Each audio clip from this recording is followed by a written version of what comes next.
So I'm Roland. I'm the director of CaminoWays. I started the business in 2011. After walking the Camino as a pilgrim, I just got completely in love with the Camino.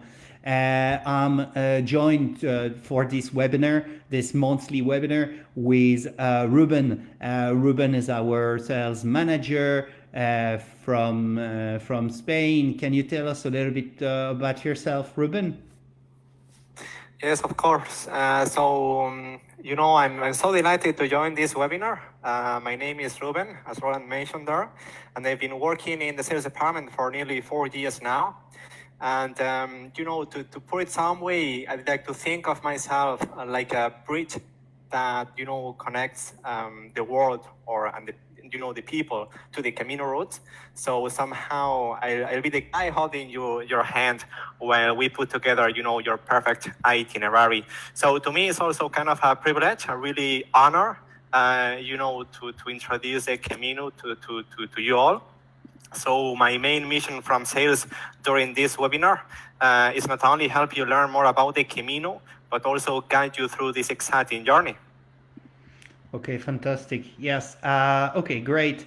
So let's start. So I'm just gonna run through who's Camino Ways. So look, we get out off of the way. A short introduction on the Camino de Santiago for those that know nothing about the Camino.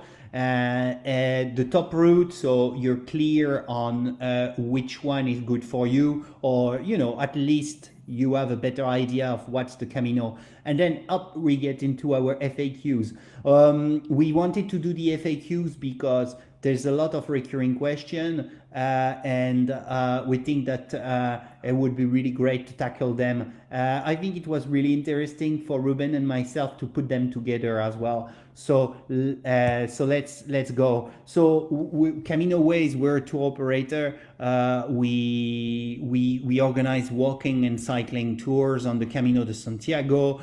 We have self-guided trips. Self-guided trips are basically you and your friends are going on the Camino, and we give you an ebook and a map, so you follow your way and it's your own adventure. We book hotels, so you go from place to place. Guided tour, you are with a guide, so it's quite fun. You're with a group, you got to know people. It's quite of a buzz. It's a different way of traveling. The small group, generally like 15 people or something.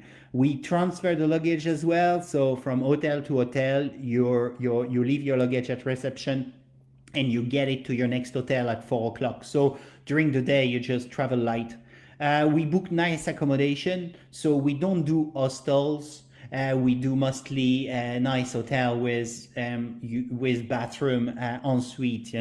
So we have three categories: standard, which are very nice hotel. We have also country cottage, which are farm stay accommodation, and we have also superior, which is the best you can find, 5 stars and so on. And then we do the support. Well, when you travel, we have a number, you can call us, we help you. If there is any problem, we sort it anyway.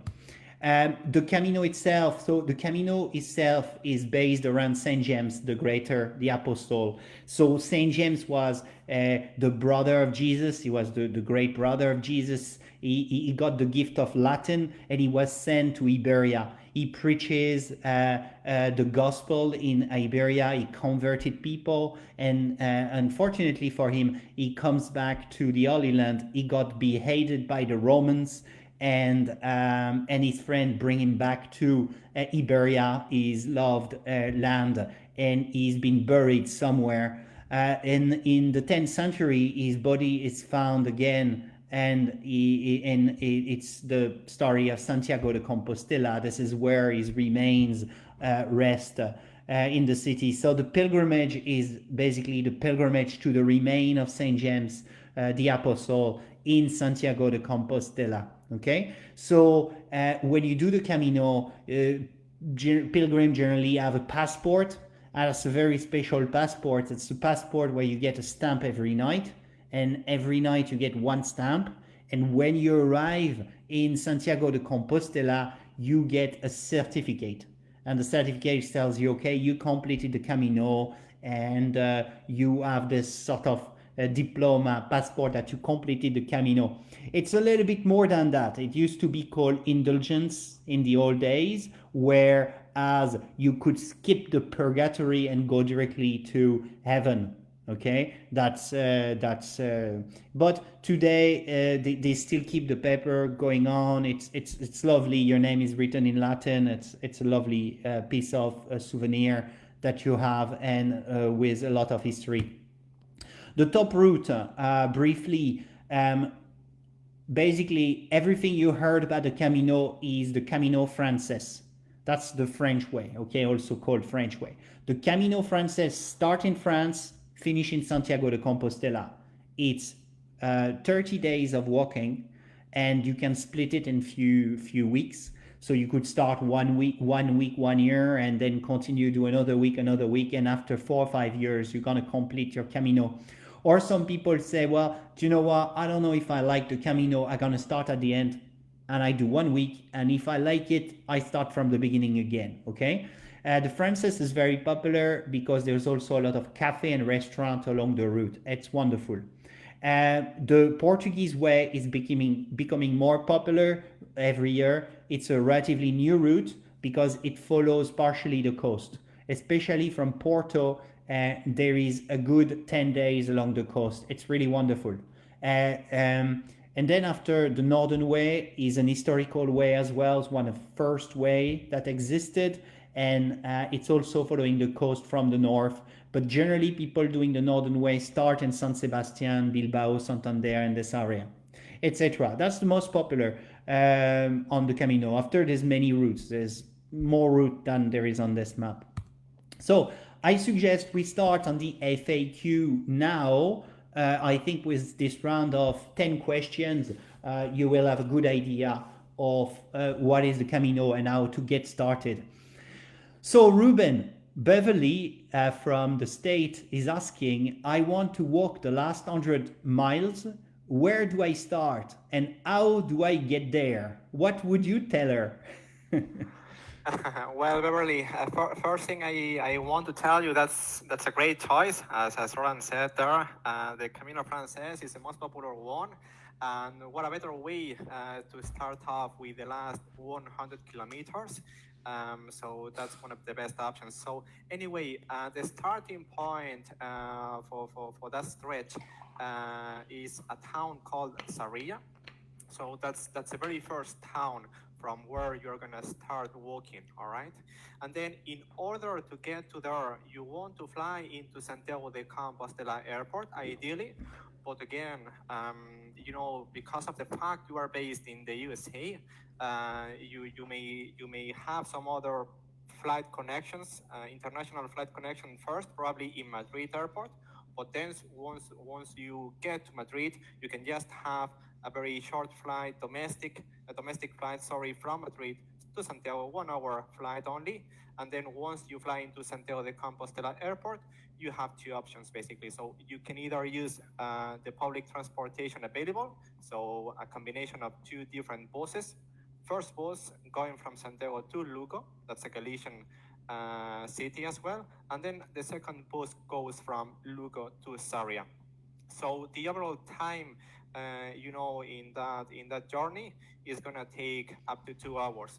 But then, if you want to make it really easy and comfortable, we can provide you with an airport transfer. So it's a door-to-door service. We can pick you up at Santiago de Compostela Airport to take you to the very first hotel in Sarria. Yeah, and also, if you go to CaminoWays.com and you select the French way, and then you select that particular route there, the last 100 kilometers, on CaminoWays.com, there is a tab for access, and this access tab, we give you all the information there of how to make the way yourself, how to get there yourself. Yeah. Okay. Second, we will be more than happy to give you, a good piece of advice on how to get there, no matter where you live at the very moment. So we'll be happy to help you out, planning everything in that sense. Okay, Lori from the state again is asking, are there any restriction concerning COVID-19? All right, that's truly an interesting question. Obviously, we are coming across the same question every single day, and without a doubt, that's such a common question.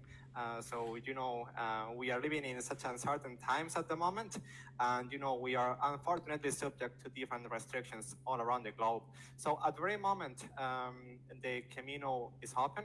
So all the Camino-related businesses are open. They could be partially or fully opened, depend on the region as well. So our advice is really to check in with your local authorities, Lori, to get familiar with the real restrictions in terms of the flights, in terms of even your local borders. Just to be more specific, Lori, as far as we know, for sure, is a COVID-19 test is going to be necessary, within the 72 hours prior to departure. And then you surely have to fill out a quick, easy health form. Other than that, I think the restrictions might be a bit more severe now in the USA. But obviously, it all depends on the vaccination rollout speed. But I can tell you, and you are aware of that, your home country is making such a great progress at the very moment. Spain is doing such a huge effort in getting as many people as possible vaccinated soon. So when it comes to opening up borders to international travelers, as would be your own case, we could be estimating, sometime around September, this year, according to some, Spanish government statements. But again, that's a plan, that's a roadmap, and we hopefully we want to see in international travel back in track really soon. In the meantime, I think there is no harm in start planning your own Camino. So I highly encourage you to put together an itinerary to get familiar with that, and you can start dreaming about your Camino trip, to make it possible in the near future for sure. So, Annette from the UK, okay, she wrote us, I'd like to have some information about how much of the Camino is off-road walking and how much it is on road walking. I always imagine it as completely off-road, but I have seen some photos showing pilgrim walking on tarmac road beside traffic. Mm-hmm. That's also a really nice question.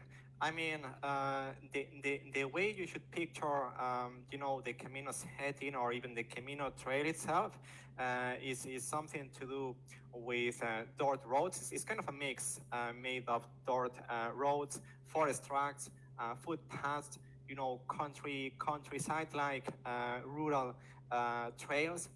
Obviously, there might be really really few sections of the Camino that could be tarmac roads, indeed, but nothing to do with really, heavy traffic roads. With one exception, maybe, whenever you get closer to one of the main towns or big cities, even such as Pamplona or Logroño, obviously you'll be heading into the civilization, let's say, so in some other words. So you can really see more roads along the way, and the same applies on the next morning whenever you leave that main city behind of yourself and you head over to your next walking day.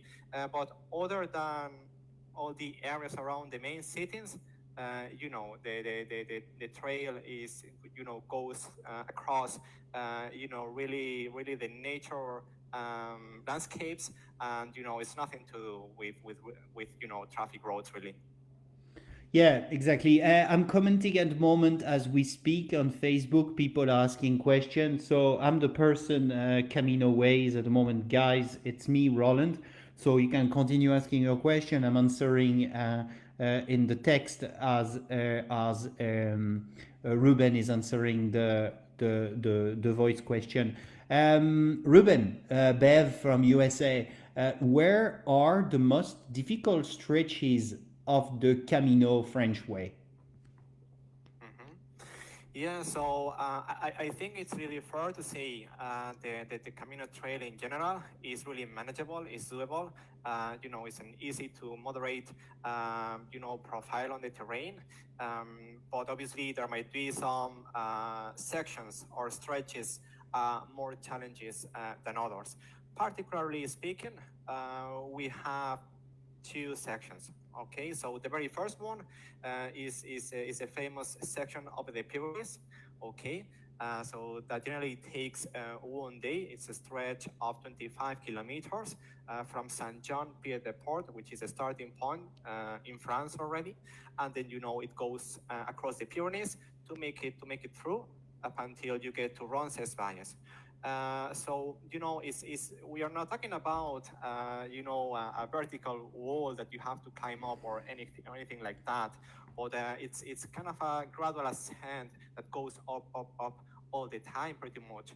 But again, if you don't feel too sure about that, then we have different options to get around. So we can break that day down into two shorter stages in a way that can be done more easily. So we can find a split town which is called Valcarlos, and then we can split up that kind of long day into two different shorter days.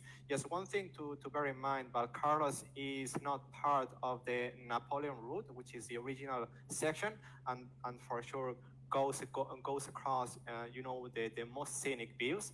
Maybe you don't want to miss out on those. So in that case, we have another plan B that you can still enjoy the Napoleon route, and you can break it down into 2 days. Basically, it would be by staying a couple of nights at the very first night in St. John, and you can use some shuttles available there. But we can discuss that in more detail for sure. And then further away on the Camino Trail, there is another section, generally known as the Ocebrero climb. But again, you don't have to be sorry, a climber, so as to achieve that. And again, we have split options along the way. We can look into that for you, and we can make the whole thing easier. But again, and just as a summary, we firmly believe that the Camino Trail doesn't represent that tremendous challenge. So it's really accessible to everyone, really. Okay, wonderful. I have a lot of questions now. Let's continue. John from Ireland. What's the best section on the Camino Portuguese? Starting from Tui or starting from Bayona? Okay, I really love that question because 2 years ago I walked the Portuguese coastal way, part of it, with my wife, and it was such a wonderful experience. So, in my opinion, obviously, I don't want to say that one stretch is better than the other, but in my opinion, the Portuguese coastal way from Bayona is a better choice because of the scenery. It's more varied and richer experience since it combines the unique coastal and sea views with gorgeous fishing villages, with charm and nice beaches, with Portuguese inland way. Because at the end of the day, or towards Pontevedra, it merges with the central Portuguese way. So if you start off in Bayona, you can walk by the coast, okay, and then in Pontevedra, somewhere over there, it becomes more it turns more into inland and countryside scenery, and it merges with the Portuguese traditional way. So you can have a bit of taste of both trails. But in my opinion, it feels kind of a more richer experience to start off in Bayona. Okay, wonderful. Mary from Australia, how can I be assured I will stay in nice accommodation? Yeah, so we are so mindful when it comes to accommodation. We understand that that's one of the pillars that it's one of the underlying foundations that is part of our package. So what I can tell you, Mary, is that we have handpicked all the hotels and guest houses along the Camino, and we have we have made that choice based on high quality hotels, well centrally located in town, clean, nice hotels. So we'll be talking about more than acceptable and decent hotels. So if we talk about standard accommodation, then we refer to up to 3-star hotels. Our rooms are en suite. You have your private bathroom.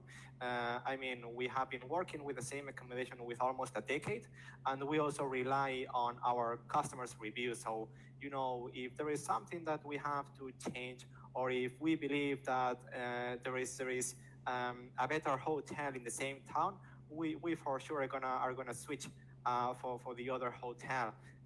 Whatever it takes to give you the absolutely the best. So you can truly trust in our knowledge, and we know all the accommodation along the trail and in each town. So we can guarantee you're going to be staying at the best hotels. Okay, wonderful. Next question is from Sarah, Ireland.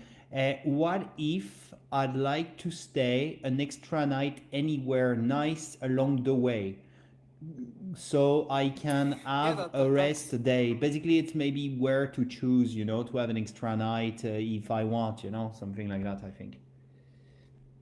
Yes, exactly. So that's really a common question, to be honest with you, Roland, as well. So, you can really choose, whatever town you fancy the most, so as to spend an extra night there. Obviously, you may feel a bit lost when it comes to places that you have never been in those before. So that's why we are here to help you out with that, to making that choice. So for instance, we recommend maybe taking one rest day or one extra night, at least once a week, if you are looking to do the full French way or a long route. So, for instance, on the website, whenever you land into the self-designing itinerary platform, you can easily put together your own itinerary, and you can select, as many extra nights as you need, and you can select that, anywhere along the route. As you can see on the slide, that's just an example of many. Pamplona is one of the most recommended towns where to stay an extra night. So you can see beside Pamplona a label there that it says highlight. So Pamplona, for instance, Logroño, Burgos, León, and so on. Those would be the most recommended towns to spend there, some lovely time. Obviously, they have been selected based on their character. They are the most beautiful and nicest towns along the way. And then, you can do some cool sightseeing, over the afternoon or evening. So there are plenty of different places you can visit around, and you can have, a wonderful rest day, a full day for yourself. So yeah, we can give you some further advice on that as well. Okay, cool. David, Canada, can you tell me more about the country cottages superior accommodation collection you offer? Yeah, sure, David. So I know we have touched a little bit the standard accommodation, so you have now a better idea of what what that level of accommodation is about. But now we have also a superior collection package. So that implies staying in very special hotels and the unique properties on the Camino.